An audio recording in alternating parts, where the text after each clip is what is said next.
Good morning, everyone. We're going to continue our discussion about how to live intuitively.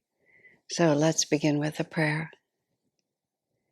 Heavenly Father, Divine Mother, Friend, Beloved God, Jesus Christ, Babaji Krishna, Lahiri Mahashaya, Swami Sri Yukteswar, Beloved Master, Paramhansa Yogananda, Saints of all religion, dearest friend Swami Kriyananda, humbly we bow at thy feet. Bless us with an awareness of your presence, that we may be inwardly guided by the light of your wisdom. Rescue us from the random inclinations of our samskars, our past life tendencies, and show us how to be dynamically present in this moment, living in the now for all eternity. Om. Peace. Amen.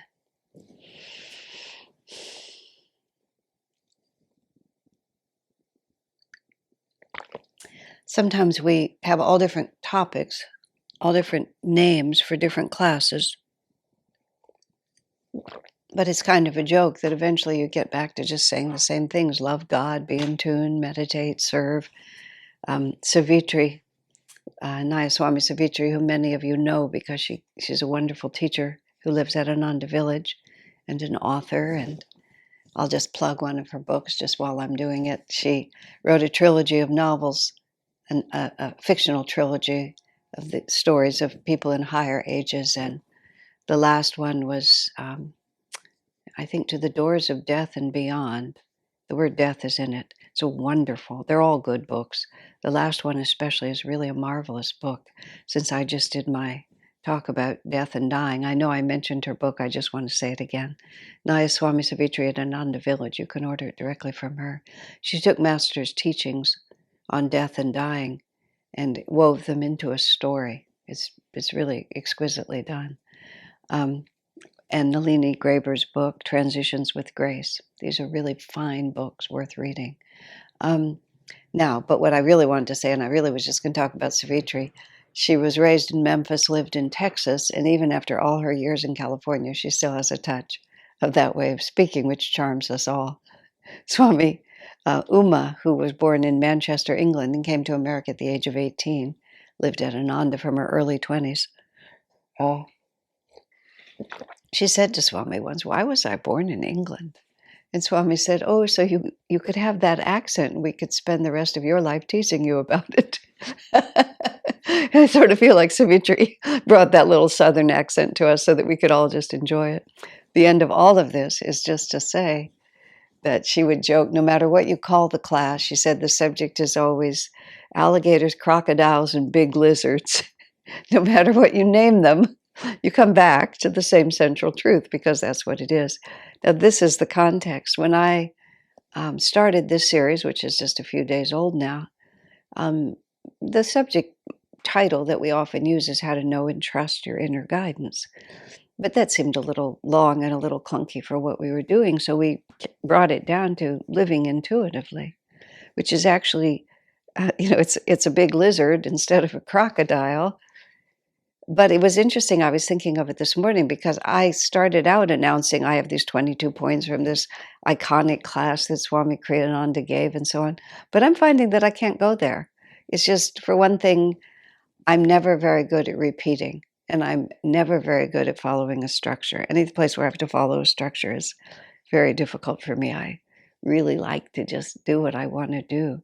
But I also was realizing that how to know and trust your inner guidance is really different in the feeling of it from living intuitively. Living intuitively is more just how we approach life and who we are. The idea of guidance, it did, that's why it came down to 22 points, just like these are the things that you think of, this is true guidance. It's not that they're unrelated, but the facets of the diamond. Savitri said it humorously, but nonetheless, it's true. The facets of the diamond are different, and you look at it from different angles and you just see it differently. Living intuitively is a feeling for what our lives are about and who we are. And today, what I wanted to talk about was our place in the universe. Um, and I've been playing with different titles. Every morning we sit down and what are you going to talk about and what should we call it? Which, for those of you who are very astute, may notice that before we start, it has one title, and by the time we finish, it has another, because Divine Mother had her own plans, whatever we were going to do. So I've been trying to get to humility as self-honesty, which is a wonderful topic, and I may touch some on it today. But when I start thinking about living intuitively, what I'm really thinking about is what is my place in the universe? Where do I fit? And certain exchanges that I've been having with people lately on relatively unrelated subjects, again, make it vivid to me. It's the balance between ego and humility is one of the most, it's the critical issue, likes and dislikes, and and balancing ego and humility in terms of being able to discern between what inner voice is speaking to us in wisdom and what is just telling us what we want to hear.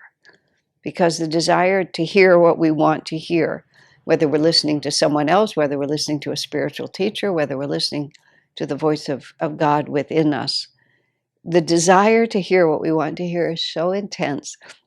In my book, Swami Kriyananda, as we have known him, I tell this story about this person who had made up their mind to follow a certain course of action.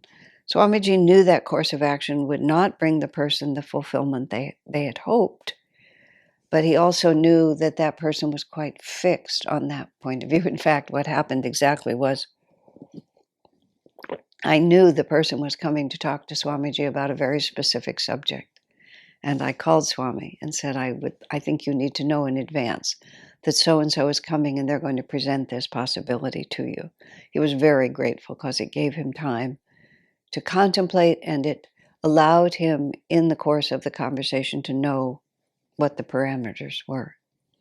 I have to say, sometimes I've told Swamiji things that people might not have expected me to tell him. I remember having a conversation with Swami saying, "Sir, sometimes people will tell me something." This is when I lived at the village and I would see Swami every day. Sometimes people will tell me something and they'll say, "Don't tell Swamiji." I said, "But after they tell me, I know that you need to know.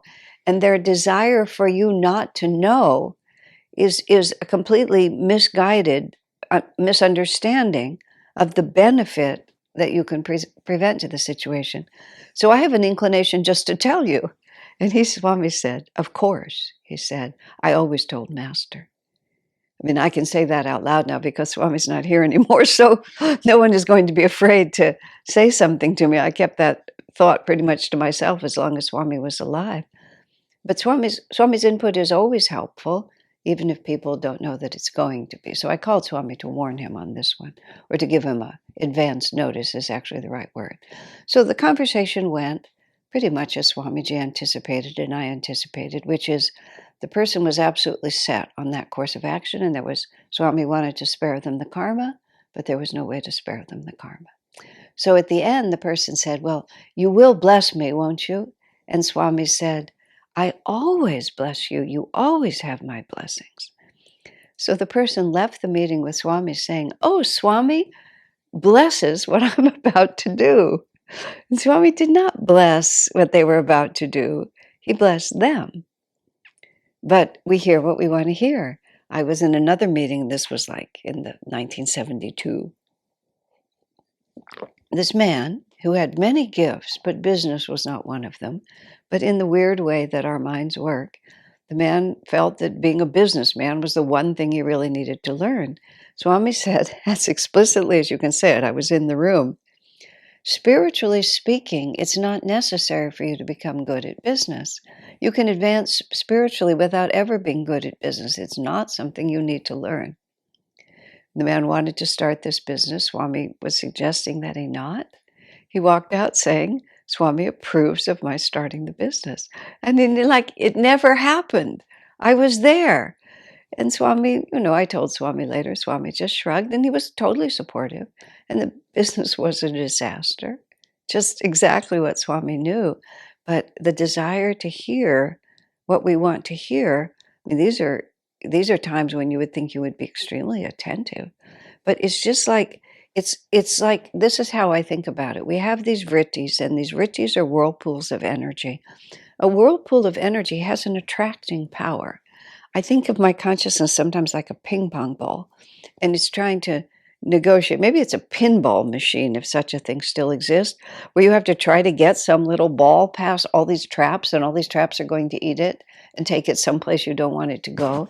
Sometimes I feel with my consciousness, I have a clear intention.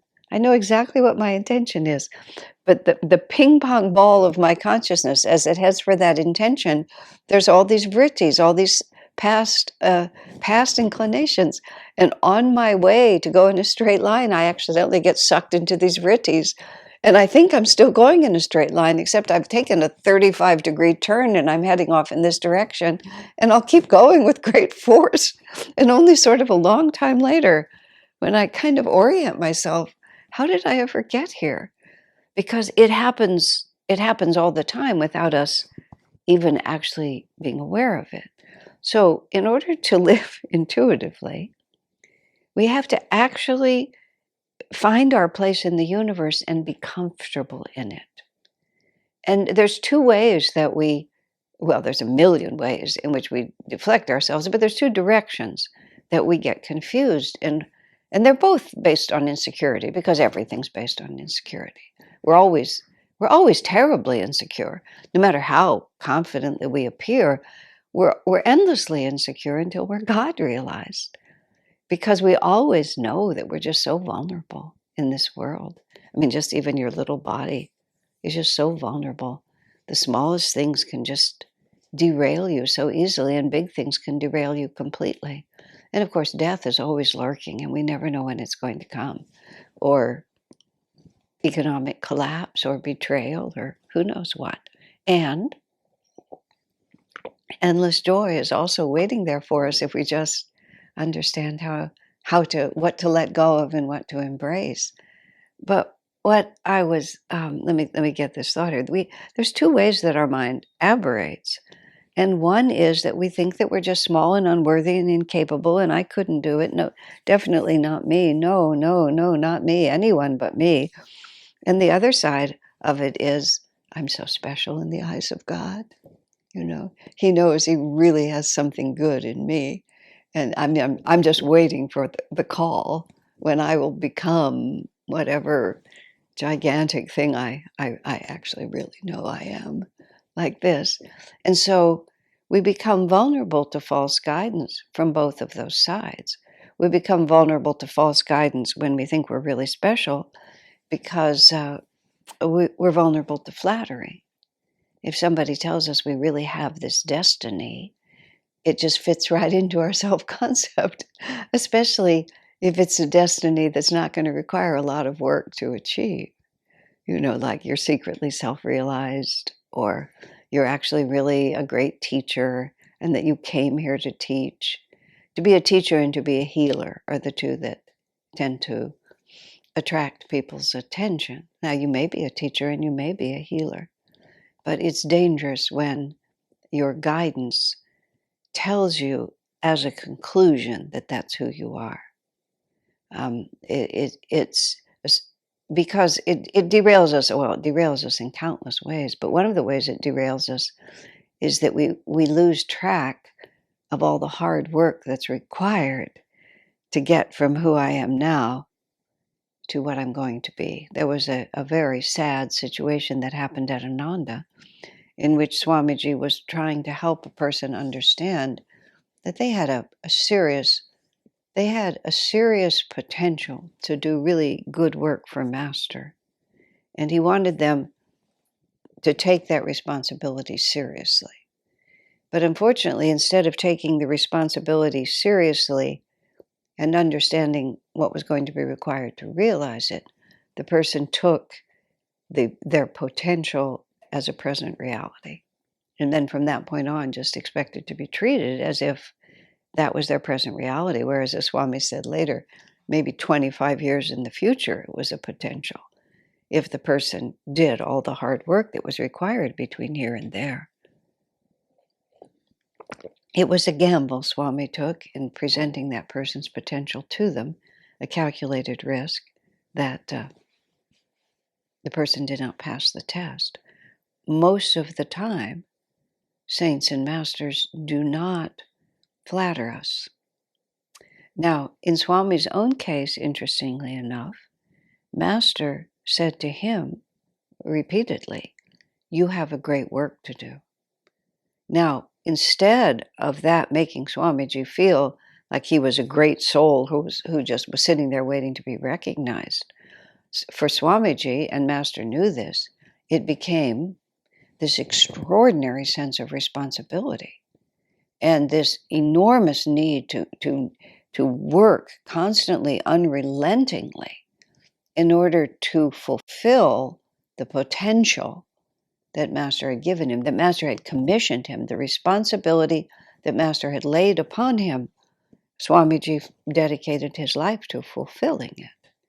And he never saw it as a reason for sitting back on his laurels.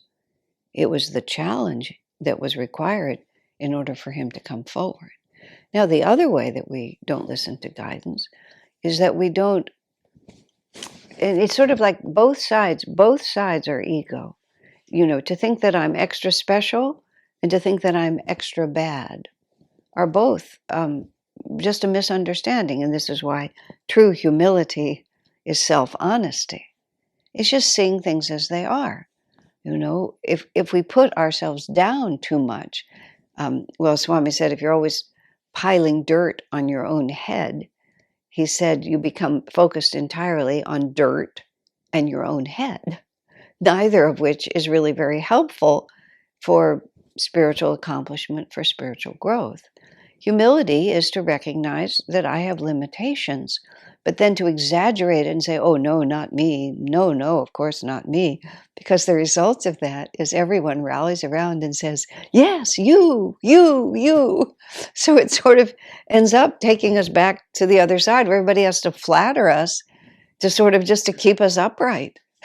There was a friend of mine, a very talented, very fine lady, who could just do everything she set her mind to. She did superbly.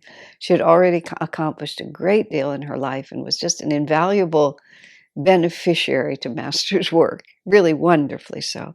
But she absolutely insisted on always talking about herself as worthless, which put all of us in endless conversations, having to tell her how wonderful she was. And it was just exhausting, absolutely exhausting. And one day we were sort of running that cycle. And I took a chance, but I finally said, look, Swami Kriyananda thinks you're wonderful. And then I named about 5 or 6 other, really impressive sadhakas, fellow Guru Bhais, who were leaders of Ananda, who also think she's wonderful. I said, you're the only one who thinks you're not. I said, what are the chances that all those people are wrong and you're the only one who has it correct? And it was just, she sat there for a moment and then she started to laugh. Thank you, God. She started to laugh. And she really realized in the name of being nothing, she was actually asserting her ego with astonishing arrogance because she just wouldn't listen to anybody. The only voice she would listen to was the voice inside of her that told her she was terrible. And yeah, of course she had her faults. She wasn't an avatar. She isn't an avatar. But she's a very fine person with a lot of talents. And I think that began to make her shift. I recall when I was trying to write the first book I wrote, which was Swami Kriyananda as I Have Known Him, I spent 3 years not writing it. Having announced to the world that I was going to write it, having dropped in many of my responsibilities so that I could write it, I spent 3 years not writing it. It was very tough karma for me. Now it was, like close to 20 years ago. So it doesn't sting like it stung at the time, but it was an awful experience. I had some really bad karma to pay off. I had a very critical mind. And you can't be creative and critical simultaneously. Good critics are rarely creative people on their own. And so every time I would create, I would criticize, and then I would delete. And I literally, after 3 years, I did not have one usable paragraph. And that is not an exaggeration. It was quite something. And one of the things that finally got me through and actually helped turn the tide, many things helped turn the tide. I changed the focus of the book. I expiated the karma. I suffered as much as I needed to suffer. But I realized that I was the only one who thought I couldn't write it. That everybody, including Swami, thought I could. And I mean, that was years before I spoke to my friend, but one of the reasons I did is because I came to that. I thought, wow, what are the chances? What are the chances that I'm right and Swami's wrong? It's never happened before. It's not likely to happen now. The only reason I was so confused is it was because it was about me. Well, after all, we're talking about me. You know, we just get completely distorted. There's a Steve Martin movie that I saw, and I think the movie was a little too raunchy for me to actually recommend it, but I have to frankly admit that I also enjoyed it. And but Steve Martin, who's a very good comedian, he was an aspiring movie producer, a movie director, or something like that. It was Hollywood spoofing itself. And he was just, you know, a two-bit nothing in the context, but he had this team, and he was trying to lead his team, and they were all characters, and he was giving a pep talk to his team, and he was talking about how we will do this and we will do that, and the universe will respond, and we will get all these accolades. And then in his comedic way, without breaking the flow, without changing his tone of voice, he said, "And when I say we, I mean me." Just like that. Every time I think about that sometimes, and when I say we, I mean me. And he was just mocking that. But as a devotee, what happens, you see, is we think that the universe is an interrelated reality of cause and effect, in which Divine Mother is in charge, in which everything happens for the best, and the whole world is beautiful, and we're all manifestations of God, except for this one tiny little exception, which is me. And I'm either much better or much worse, just because it's me, because I'm inside this body, I'm resting in this egoic medulla, and I'm viewing it out from the spiritual eye. But if I could rise above it, even just a little bit, I would see that I'm just one of many players. I'm neither the worst nor the best. I was in my desk at Ananda Publications back in the early 70s, when the building was like 3/4 finished, but we were using it because that's what we did in those days, and we were able to do it. We weren't so tightly controlled by the county. And so, you know, there were a lot of creatures inside that building with us. One very significant day, unrelated to what I'm about to say, we took this poster down that had been on the wall for a long time and realized that a whole family of bats was living behind that. I'm not a person who has an instinctive relationship with nonverbal creatures. And bats are creepy. I mean, I know that people can say they're not, but they're creepy. And so all of a sudden, these bats were flying around in the office, which was a bit unnerving in itself. And finally, things settled down a bit. And I sat at my desk and I started writing. And a bat came and landed right on the paper that I was writing. Now, all of this is a little unclear to me, but it was reported to me by witnesses. First, I got up. I went over, I picked up an empty box, I set the box over the bat, and then I screamed. But I did all that first, and then I just screamed because it was a bat. It was so creepy. No, but creatures. So I'm at my desk, and there's this spider, and spiders come in even to the finest homes. Spiders will enter. It was just a little spider. And it had a lot of attitude. It was a real, like, spunky spider. I don't know who he's going to be next, but it's going to be somebody impressive. And I had a typewriter, that's what we had in those days, and he was running around my typewriter, and he was hopping. He would be on one key or another, on the space bar, on the platen, on the handle, and I was just watching him. He was very small.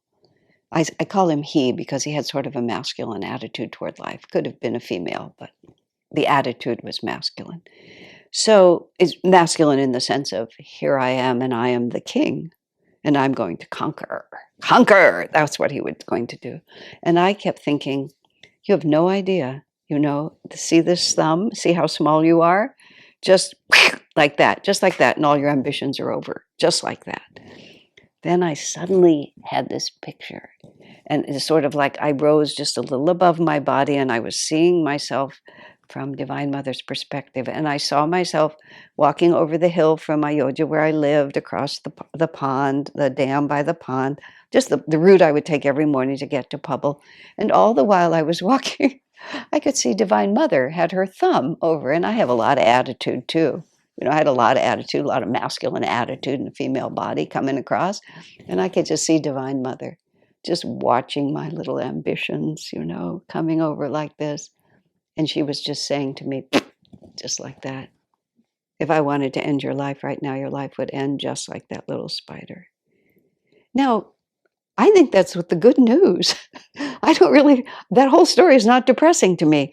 I let the spider have its life. I don't know if I even bothered to take it outside. I think I just let it do whatever it wanted to do, just like Divine Mother lets me. And my ambitions are not foolish. That spider was doing a very good job of being a spider. I mean, if you find yourself in a spider, you should be a good spider. As Swami put it to me once, you don't get out of karma by doing it badly. That was a very interesting statement. You have to, whatever's assigned to you, you have to do it as well as you can do it. I mean, as Swami said to me once when I was trying to, I think I actually said this to him.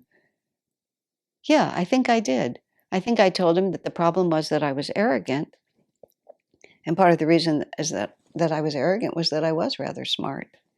So maybe if I just made myself stupider, I wouldn't be so arrogant. He did not endorse that as a plan. No, that's not how it works. You don't get out of karma by doing it badly. You have to be the very best that you're capable of being. But you're just a spider on a typewriter. And Divine Mother could just snuff your life out in a moment. And the other side of it is, even if you become the best at whatever little pond you're swimming in, even if it's a planetary best, what's a planet? There's billions of planets. And you shine in this hour, and in 1,000 years, who will ever remember you? I was very touched by the documentary I saw of Yo-Yo Ma, who's, of course, one of the greatest cellists ever and is still at the top of his profession. I think he was 20 when he was universally acknowledged as the best cellist that had ever appeared on the scene. And in this documentary, he seems to be, I don't know him personally, he seems to be a very thoughtful and a nice person. He just said, I was hardly grown up, and I'd already reached the pinnacle of what people would spend their lives doing. He said, so I had to find another way to find meaning in life. It's just like, yeah, okay, so there you are, and after that, so what we really have to become, and I'll use the word here, and I guess I'm going to have more to say about it tomorrow, we have to become impersonal.